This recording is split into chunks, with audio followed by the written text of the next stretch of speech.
ही माझी आई।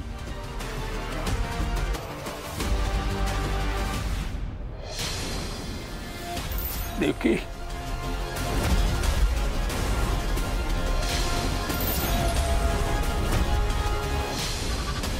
आई, माझे नवीन मित्र।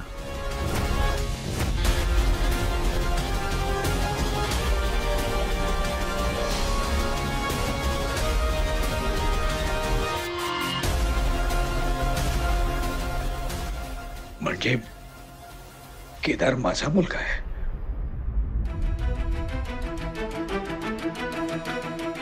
दयानंद काका, काका तुम्हाला माहिती आहे, माझी आई ना जगातली बेस्ट आई आहे। म्हणजे आई म्हणून नाही, तरी व्यक्ती म्हणून सुद्धा ती खूप चांगली आहे।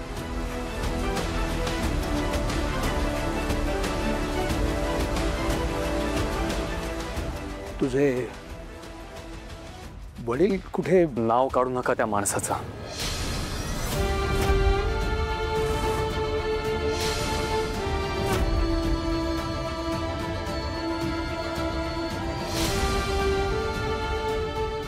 तुम्हाला नाही माहिती काका, त्या माणसामुळे मी आणि माझ्या आईने काय सहन केले ते।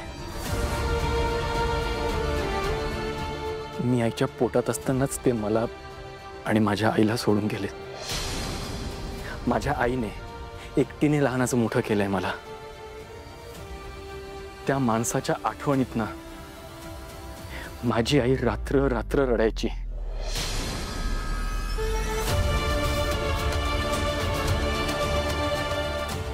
माझी आई जिवंत आहे की नाही हे सुद्धा बघायला तो आलेला नाहीये। तिने खूप सहन केलंय, खूप सोसावं लागलं तिला। आणि एवढं सगळं होऊनही त्या माणसाबद्दल एक वाईट शब्द नाही बोलायची ती। मला ना या गोष्टीचं खूप आश्चर्य वाटतं।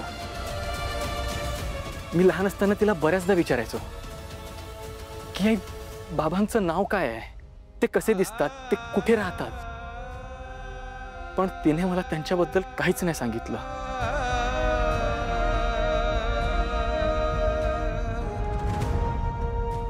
मला वाटतं तिला भीती वाटत असेल। माझ्या मनात त्यांच्याबद्दल राग निर्माण झाला तर तिच्या सगळ्या यातना मी माझ्या डोळ्यांनी बघितलंय।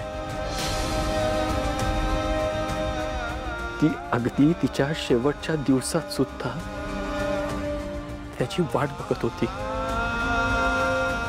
पण तो माणूस कधीच आला नाही।